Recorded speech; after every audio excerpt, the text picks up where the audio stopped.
ज्ञानव्यापी मस्जिद को लेकर समाजवादी पार्टी के अध्यक्ष अखिलेश यादव का बड़ा बयान सामने आया है। ये पहली बार है जब अखिलेश यादव ने इस मुद्दे पर अपनी प्रतिक्रिया दी है। उन्होंने ज्ञानव्यापी विवाद पर कहा कि ज्ञानव्यापी पुरानी मस्जिद रही है, बीजेपी जानबूझकर माहौल खराब कर रही है।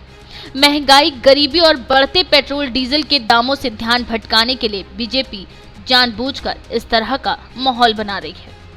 इसके साथ ही उन्होंने कहा कि मूल मुद्दों से ध्यान भटकाने के लिए भाजपा के अदृश्य सहयोगी समय समय पर बाहर निकल आते हैं। प्रदेश में बुलडोजर चल रहा है, लेकिन कल जिस अस्पताल का सीएम ने उद्घाटन किया वो भी अवैध है। योगी सरकार पर तंज कसते हुए अखिलेश यादव ने कहा कि वन नेशन और वन राशन का नारा देने वाली कहीं एक देश एक पूंजीवाद का नारा न देते। बीजेपी उद्योगपतियों के साथ अब गरीबों से भी मुनाफा कमाना चाहती है। ज्ञानव्यापी मस्जिद पर बोलते हुए आगे अखिलेश ने कहा कि ये मस्जिद बहुत पुरानी रही है, ये भाजपा की ओर से की गई साजिश है। इस सरकार के अदृश्य सहयोगी जो समय समय पर बाहर निकल आते हैं और नफरत के बीज बोने का काम करते हैं। ज्ञानव्यापी मस्जिद का और इस तरह के घटनाक्रम भारतीय जनता पार्टी जानबूझ करके करती है, या भारतीय जनता पार्टी खुद होती है, या उसके हिडन या इंडिविजुअल मित्र होते उनके साथ।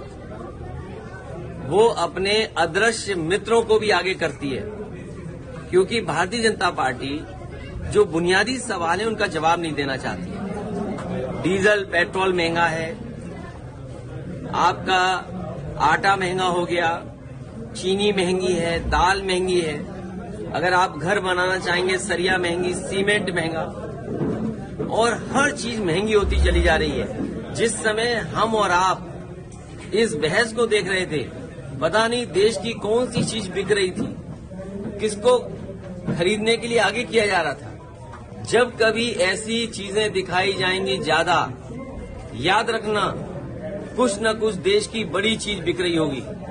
और मुझे तो ये लगता है कि जो नारा भारतीय जनता पार्टी देती है कि वह एक देश में एक ही राशन हो, वन नेशन वन राशन, कहीं ऐसा तो नहीं कि इन घटनाओं को आगे कर करके वन नेशन वन उद्योगपति की कोई नीति पे काम कर रही हो भारतीय जनता पार्टी। जहां तक कोर्ट का सवाल है, तो इससे पहले सुप्रीम कोर्ट ने और फैसलों में भी कहा है कि पुरानी चीजों को नहीं उठाया जा सकता। बावजूद इसके बीजेपी हिंदू मुस्लिम लोगों के बीच नफरत फैला रही है, जिससे कि बुनियादी सवालों पर चर्चा न हो। Bureau report, live India news.